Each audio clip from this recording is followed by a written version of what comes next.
샬롬 할렐루야. 누가복음 22장 39에서 44절입니다. 예수께서 나가사 습관을 따라 감람산에 가심에 제자들도 따라갔더니 그곳에 이르러 그들에게 이르시되 유혹에 빠지지 않게 기도하라 하시고 그들을 떠나 돌 던질 만큼 가서 무릎을 꿇고 기도하여 이르시되 아버지여, 만일 아버지의 뜻이거든 이 잔을 내게서 옮기시옵소서. 그러나 내 원대로 마시옵고 아버지의 원대로 되기를 원하나이다 하시니. 아멘. 데살로니가 전서 5장 17절. 쉬지 말고 기도하라. 아멘. 열왕기상 18장 42절. 아합이 먹고 마시러 올라가니라. 엘리야가 갈멜산 꼭대기로 올라가서 땅에 꿇어 엎드려 그의 얼굴을 무릎 사이에 넣고. 아멘. 제목은 하나님이 원하시는 기도 첫 번째입니다. 누가복음 22장 39에서 44절에는 예수님께서 모든 인류에게 구원의 길을 열어주시기 위하여서 십자가를 지시기 전날 밤 겟세마네 동산에서 기도하는 모습이 기록되어 있습니다. 이는 우리에게 기도하는 자세와 중심이 어떠해야 하는지 잘 알려주지요. 예수님은 어떻게 기도하셨기에 그 무거운 십자가를 질 수 있었으며 원수마귀 사단을 이길 수 있었을까요? 또 어떻게 하나님의 사자가 될 정도로 하나님께서 기뻐 받으시는 기도를 드리셨을까요? 첫째는 습관을 쫓아 기도하셨습니다.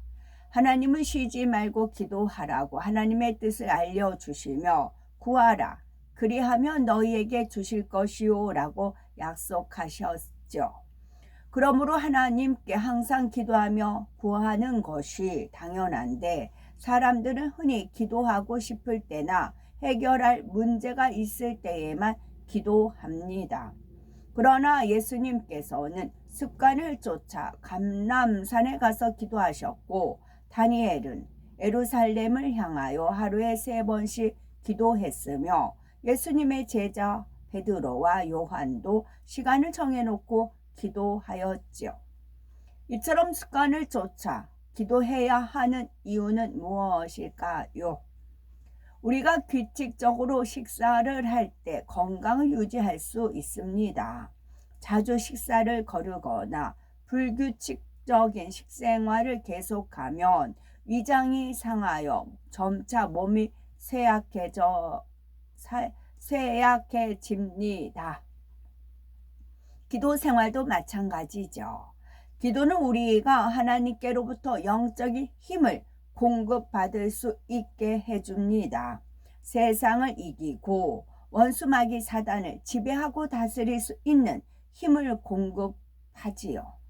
따라서 규칙적으로 식사를 하여 육적인 힘을 공급받듯이 습관을 쫓아 기도함으로써 영적인 힘이 끊이지 않고 공급되도록 해야 합니다. 반면에 습관을 쫓아 기도하지 않으면 하나님께로부터 은혜와 능력이 공급되지 않습니다. 그러니 성령의 충만함을 잃어버리고 마음이 곤고해지며 결국 마음을 지킬 수 없으므로 죄의 유혹에 쉽게 빠지게 되지요. 우리가 어떠한 환경에서든 쉬지 않고 기도할 때 하나님께서 다가올 시험을 물리쳐 주시고 설령 시험이 온다 해도 축적된 영적인 힘이 있으므로 사단에게 미혹되지 않고 승리의 삶을 영유할 수가 있는 것입니다. 그러니 예수님을 본받아 시간을 정해놓고 매일 기도하는 습관을 들여야 하죠. 특히 일과를 시작하기 전 먼저 하나님께 모든 것을 맡기며 구하는 새벽 기도나 일과를 마친 후 지키고 보호해 주신 은혜에 감사하는 밤 기도는 하나님이 매우 기뻐하심으로 큰 능력을 받을 수 있습니다. 두 번째는 무릎을 꿇고 기도하셨죠. 무릎을 꿇으면 중심이 바로 서게 됩니다. 또한 상대를 경외하는 마음을 표현하는 것이니 하나님께 기도할 때에는 당연히 무릎 꿇고 해야 하지요. 하나님의 아들이신 예수님도 겸손한 자세로 무릎을 꿇고 기도하셨으며 솔로몬 왕도, 사도 바울도, 스데반 집사도 마찬가지입니다. 우리가 부모나 이 세상의 권세 있는 누군가에게 무엇을 구할 때에도 행여 실수하지 않을까 삼가는데 하물며 하나님께 구한다는 것을 기억한다면 어찌 아무렇게나 흐트러진 자세로 기도할 수 있겠습니까? 하나님 앞에 무릎 꿇는 것은 하나님을 경외하고 그 능력을 신뢰한다는 마음을 표현하는 것이니 기도할 때에는 당연히 몸가짐을 단정히 하고 겸손하게 무릎을 꿇어야 합니다. 물론 성전 의자에 앉아 하는 경우와 같이 무릎을 꿇기 힘든 상황이 있을 수 있습니다. 그럴 때에는 그냥 의자에 앉아서 해도 되지만 할 수만 있다면 무릎을 꿇고 해야지요. 그렇다고 처음부터 무리하게 하는 것이 아니라 조금씩 무릎 꿇고 기도하는 노력을 하면서 시간을 늘려가면 나중에는 한두 시간 무릎을 꿇고 해도 힘들지 않습니다. 세 번째는 하나님의 뜻에 합한 기도를 하셨죠. 예수님은 십자가에 달리기 전 하나님께 내 원대로 마옵시고 아버지의 원대로 되기를 원하나이다 라고 기도하셨습니다. 자신을 통하여 모든 사람을 구원의 길로 인도하고자 하시는 하나님의 뜻을 알기에 자기 유익을 쫓지 않고 오로지 하나님의 뜻을 쫓아 기도하신 것입니다. 그런데 오늘날 많은 사람이 기도한다고 하지만 자신의 뜻대로 구하기 때문에 정작 응답을 받지 못합니다. 어떤 경우에는 하나님께서 제 기도에 응답해 주시면 앞으로 이렇게 하겠습니다 한다든지 아니면 실컷 자기 마음대로 기도해 놓고 이루어질 줄 믿습니다 하는 사람도 있지요. 그러다가 시간이 지나도 응답이 오지 않으면 원망불평합니다. 이러한 기도는 믿음의 기도라 할 수 없고 욕심으로 구하는 것이니 응답받을 수 없습니다.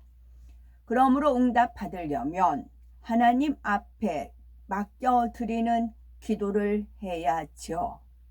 하나님 앞에 맡기는 기도란 하나님께 모든 일에 합력하여 하나님께서 하나님 앞에 맡기는 기도란 하나님께서 모든 일에 합력하여 선을 이루고 자녀에게 항상 좋은 것을 주시는 사랑의 아버지 되심을 믿기에 어떤 결과가 온다 해도 감사하고 기뻐할 수 있는 마음으로 드리는 것입니다.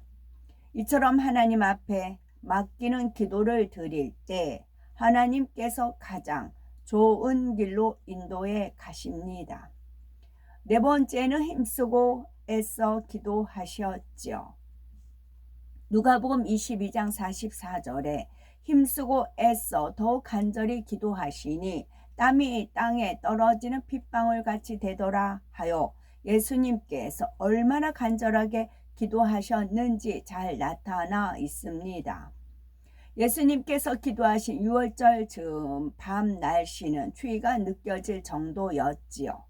그런데도 얼마나 힘쓰고 애써 부르짖으며 간절히 기도하셨으면 땀이 땅에 떨어지는 핏방울 같이 되겠습니까? 왜 이렇게 힘쓰고 애써 부르짖어 기도해야 할까요? 창세기 3장 17절에 네가 네 아내의 말을 듣고 내가 너더러 먹지 말라 한 나무 실과를 먹었은즉 땅은 너로 인하여 저주를 받고 너는 종신토록 수고하여야 그 소산을 먹으리라 하였습니다. 이 말씀은 인간이 저주를 받기 전에는 에덴 동산 안에서 하나님이 주시는 모든 것으로 풍족하게 살았으나 불순종하여 죄가 들어오니 하나님과 교통이 끊기고 땀 흘려 수고해야만 소산을 먹게 되었다는 뜻입니다. 세상에서 얻는 것도 이처럼 땀 흘리는 수고가 있어야 하는데 우리 힘으로 불가능한 것을 하나님께 구한다면 어떻게 해야 하겠습니까? 당연히 부르짖어 기도함으로써 많은 수고와 땀을 흘려야 얻을 수 있습니다. 열매를 얻으려면 땀 흘리는 수고와 노력이 있어야 하고 예수님께서도 친히 힘쓰고 애써 기도하셨으니 우리도 그러한 기도를 올려야 합니다. 예수님께서 기도하신 모습을 통하여 마음을 집중하는 기도는 자세에서부터 비롯됨을 알았죠. 기도하는 자세를 보면 어떠한 중심으로 하는지 짐작할 수 있다는 말입니다. 하나님이 원하시는 기도의 요령을 살펴봅니다. 첫째는 중심을 바쳐 기도해야지요. 중심의 기도란 마음과 뜻 그리고 힘과 정성을 다하는 기도를 의미합니다. 바른 자세로 마음을 모아 간절히 기도하는 것이지요. 꼭 오랜 시간 한다 해서 중심의 기도가 되는 것은 아닙니다.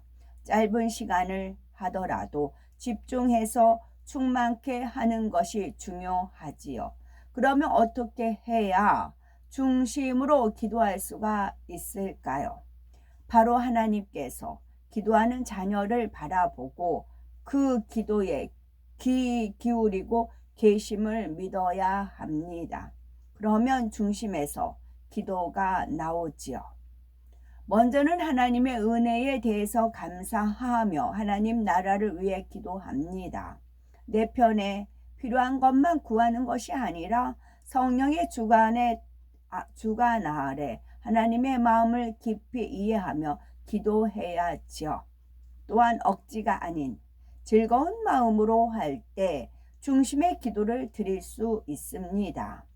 중심 기도는 진심이 하나님께 그대로 전달됩니다. 사랑 자체이며 모든 좋은 것을 아낌없이 주기 원하시는 하나님 앞에 중심을 다해 믿음으로 구한다면 어찌 응답하시지 않겠습니까?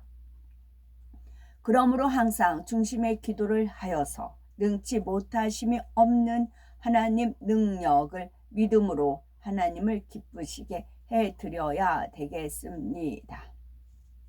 엘리야의 중심의 기도 살펴보면 불의 응답으로 이스라엘 민족을 회개시킨 엘리야는 땅에 꿇어 엎드려 얼굴을 무릎 사이에 넣고 간절히 기도함으로써 3년 반 동안 타는 가뭄 끝에 큰 비를 내리는 하나님의 역사를 이끌어내었지요. 혼신의 힘을 다해 기도하다 보니 창자가 뒤틀리는 고통을 받아 저절로 얼굴이 무릎 사이에 들어간 것입니다. 이러한 간절한 중심의 기도라야 하나님을 감동시켜 응답받고 크게 영광 돌릴 수 있었죠. 아멘.